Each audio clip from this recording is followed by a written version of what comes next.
It's John and Mike, brew-dudes.com, and we're drinking beer. This is a beer that Mike just poured for me, and he said this is going to be something special, something for this hard season that we're going through right now. I'm excited to learn more about this. You going to tell me anything about it? I'm going to tell you all about it. All right. Is this a winter ale? So I was shooting for a deep red winter ale, something that's going to be hearty, something to sort of savor and enjoy in the cold months, with a couple little twists. So let me give you the other thing too is it's freezing cold here. Brewing in the cold weather, the one thing that keeps me away from brewing when it's really cold is getting to the end of the boil and having to do the chill. So usually in my winter beers, my winter pattern is to do brew in a bag, and I'm going to shoot some video around that for future beers. I do brew in a bag, and I do 2.5 gallon batch size, so it's a smaller batch size.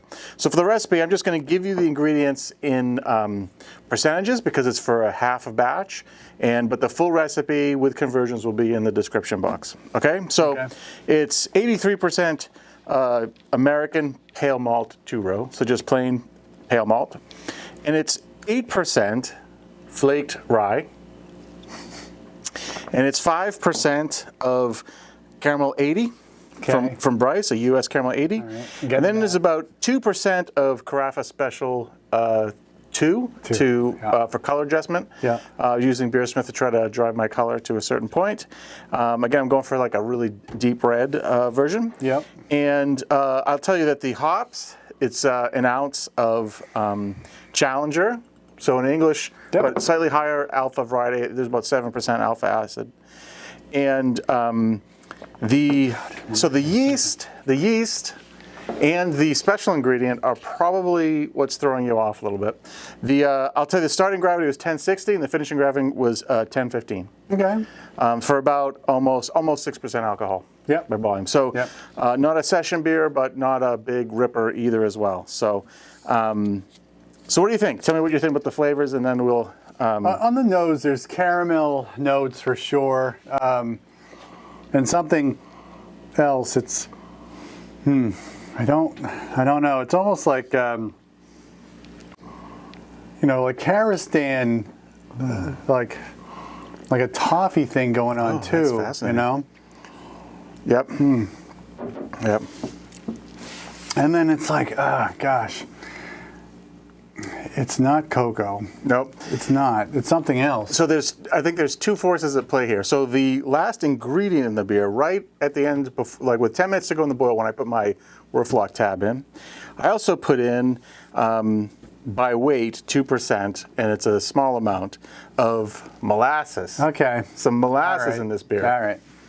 And the thing that might be tricky, so now if you taste it, I mean, on the nose, I get some of the molasses. I mean, there's definitely a lot of the caramel malt in there on the nose. Yeah. But based on I put those molasses in there. I can just smell it. Yeah, I mean, if I was to scale the amount of molasses to a 5-gallon batch, we're talking about 3 ounces. So a jar is that big, and it's like about that much of it. So because I don't want to overdo it. And you can tell just in this one beer that if I had put my first inclination was like more like a 4 ounce. I mean, it would be a lot. It'd be very so rich. But the other thing that is like swimming weirdly, I'm not exactly thrilled with it. I don't hate it. It's growing on me as I drink it.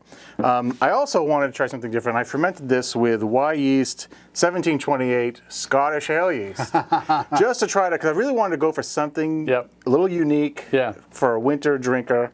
And so Scottish ale yeast from Y yeast is referred to as a very versatile strain. It is often used as a house strain, ferments neutral and clean. Higher fermentation temperatures will result in an increased ester profile. So I definitely fermented this on the upper end of its range. They say 55 to 75 for temperature. I was up there at like 72 because I wanted it to be a little fruity. I wanted to see if I could push some of the I just want to see what happened with the molasses and the Scottish ale yeast. Interestingly, there's no descriptor in here. Some people in the past, at least, have talked about some of those Scottish ale yeasts lending itself to a little bit of like a peat essence. But I think that's just all up here because it's Scottish ale yeast, right? Agreed, so there's definitely none of that in here. I don't think there's nothing peaty about it. But the only thing about this beer as a detractor, what do you think about the body of this?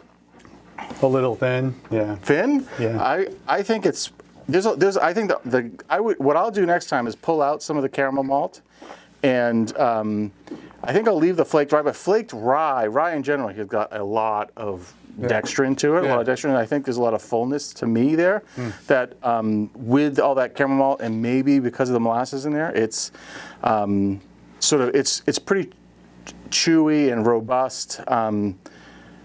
Almost more so than what I want, but overall, you know, I'm not totally put off by it. I think I think as it matures a little bit, it's fermented a week and a half, and I crash carbonated it for this video, but I think it'll mellow out a little bit. I think this is something that, you know, right now we're drinking it cold too. I think that as it warms up more, it gets a little more complex on my palate. Yeah. I'm glad you said molasses. I was trying to figure out what it's what a mind bender. Yeah, because it's like, you know, how many times have I ever like taken a spoon and tasted molasses? Not many. Yeah.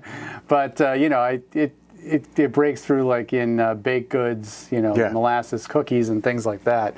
It's just it's something. That's something I was sort of going for because so I had a great aunt a long time ago that used to make molasses cookies, and I was very young, but I still remember those molasses cookies. And to this day, I mean, I just love molasses infused baked goods, and so I want to try to incorporate that into a beer. I think I'll still play with the balance of the molasses versus the other ingredients here. I think I can pull back on the caramel malt. And but one other question with the flaked rye: do you sense any?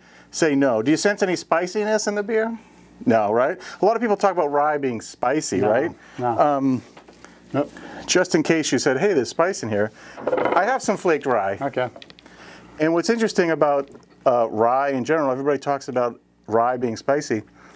It's not. It tastes like oatmeal. It tastes like a slightly more nutty version of oatmeal. Agreed. Right? In fact, what's left of this, I might actually make a bowl of oatmeal with this because it's actually pretty tasty. Nice, yeah. Just heat up some water. Yeah, it's just a little bit more robust. I think the reason why people have this affinity to think that rye is spicy is because normally people have rye bread and it's mixed with like pumpernickel and rye together. And there's usually spices in that loaf of bread. So everyone says, oh, rye bread is spicy. Or they, you know. But as a brewing adjunct, there is no spice to that. No. I don't think It's just more like a robust oat. When I did that, you know, 3 comparison, I didn't do flaked rye. Yeah. Just because, well, the other 3 were more popular. Yeah, and it's hard to manage. I got a beer on the floor over here that's like 3 versions, and trying to put in a 4th variable just gets to be a bit much. Yeah. That's an interesting. Like, it really is like oatmeal.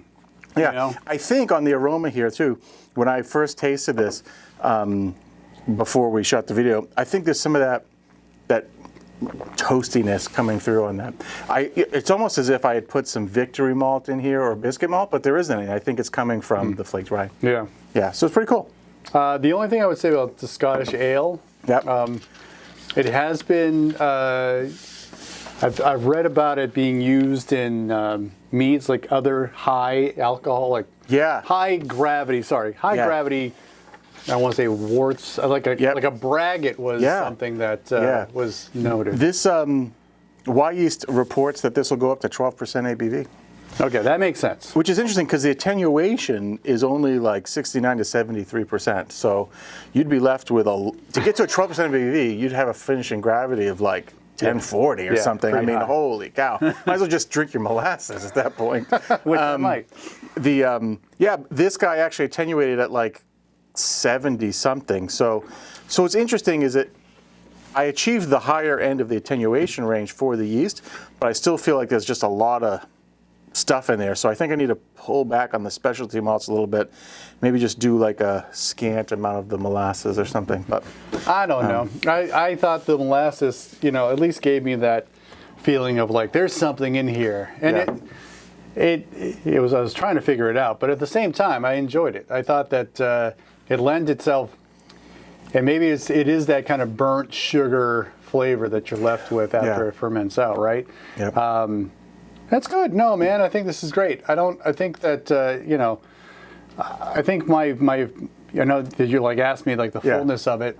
You know, it didn't seem like big and weighty, but like, you know, I think that like winter ales, sometimes you have that perception that they're going to be like these thick, viscous beverages. I think for me too, some of my bias analyzing the beer on my own and then taking it like at 10-16, 10-17, finishing gravity. I'm like, oh, what happened here? But I did do it brew in a bag in a freezing cold garage. And normally my original recipe, I probably would have step mashed this on my main system and just try to cut through some of that flaked rye. Maybe I just do the whole thing again without the flaked rye, but I like the toast quality. Keep it in there. I like the toast quality. Maybe I'll try different yeast just to see if that's what it is that's, you know. Cool.